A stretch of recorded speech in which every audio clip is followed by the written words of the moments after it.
Ouais, dans le chat, il y a déjà quelqu'un qui parle d'acheter des timbres, hein, tu vois. Bah Donc, voilà, des voilà. trucs, Il y a, voilà. il y a eu carte Pokémon aussi, et il y a eu livret A. Donc il y a pas mal d'idées. Il y a pas mal d'idées, ouais. Les cartes Mhm. Pokémon, je Tu vois que comprends. certaines cartes partent à 500 000 $. Juan, Ouais. j'ai l'impression que tu investis dans tes cartes Pokémon.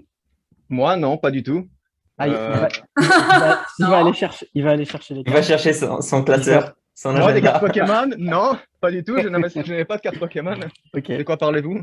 Mais ok. c'est les tiennes. Enfin, Ça, c'est tu les les as miennes. gardées depuis longtemps, non? C'est pas des Est-ce que vous En investissements. fait, greniez là? en fait, quand j'ai vu la hype autour des cartes Pokémon, je me suis dit, tu sais quoi, je vais passer 1 heure dans mon grenier et récupérer toutes les cartes Pokémon de quand j'étais petit, Ah parce que ouais. j'avais classé ça dans des fards, etc. Donc, en fait, j'étais toutes sorties et j'ai Ok. trouvé quelques intéressantes, mais il n'y en a pas une qui vaut plus de 5-10 euros. Donc, au final, voilà, je ne serais pas riche avec les cartes Pokémon. Quand tu dis une qui n'en vaut pas 10 euros, c'est laquelle? Tu peux nous la montrer? Euh, je peux regarder, ouais. Alors, À je l'époque, ça crois, coûtait. Enfin, t'achètes des petits paquets de plastique. Ouais, t'as acheté Ouais, et les à l'intérieur, boosters, ouais. il y a, ouais, une et à dizaine de l'intérieur, cartes. il y a 10 cartes, c'est ça? Euh, Comme ça, oui. 7, je pense. 7 ou 8, non?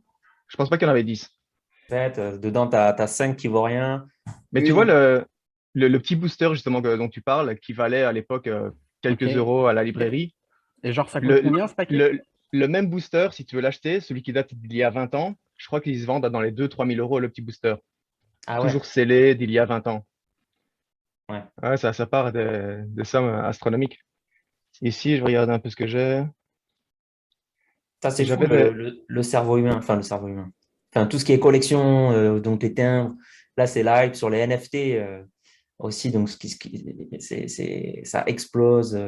Ou encore Lionel Messi qui était payé aussi en token PSG. Enfin, plein de trucs comme ça de collection. Il y en Ouais. a qui kiffent. Moi, c'est pas du tout mon délire, mais je comprends qu'il y en a qui kiffent. Par exemple, une carte comme ça, une carte Elector Shiny. En fait, si tu regardes juste ici, tu as le petit logo première édition. Et en fait, ces cartes-là, c'est vraiment les toutes premières qui valent.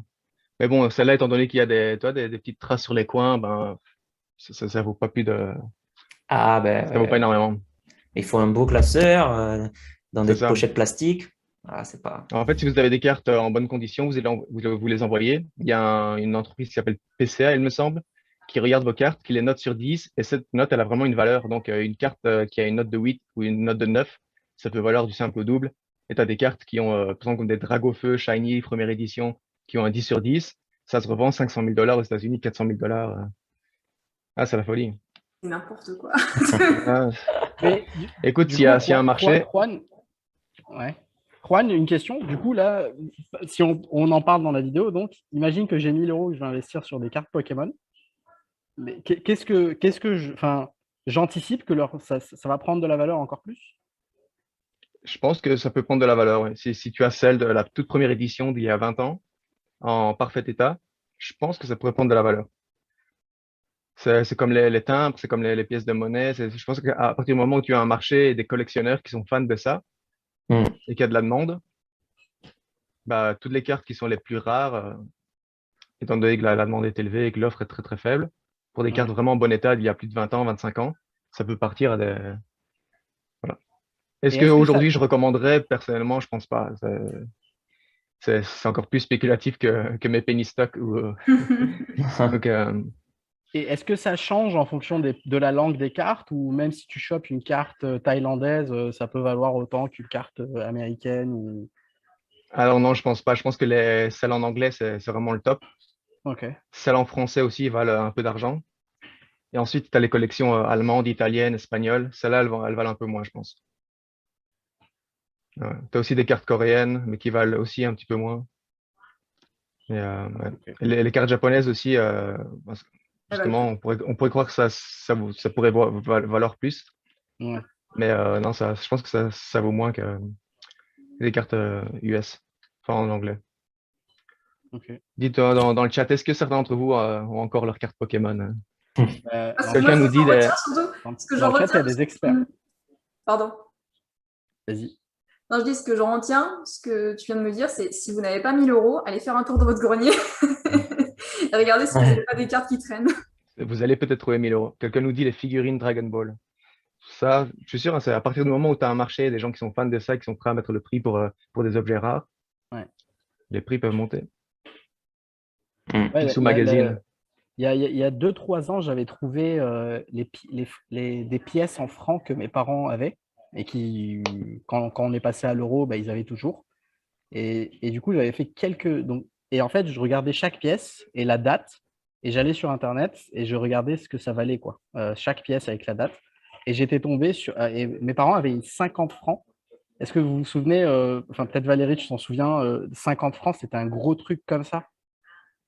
C'était une pièce assez rare. Enfin, assez rare. Enfin, pas non plus très répandu. Et c'était gros comme ça. Ah oui, je vois, ouais. Elle datait de 1000, enfin un truc, genre un truc super vieux.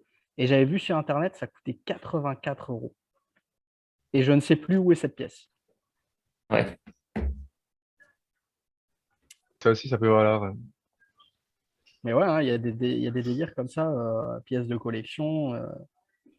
Après, c'est pas les marchés les plus faciles à. Enfin, parce que c'est très subjectif en fait. C'est pas facile à valoriser. Mm. Enfin, c'est comme l'art.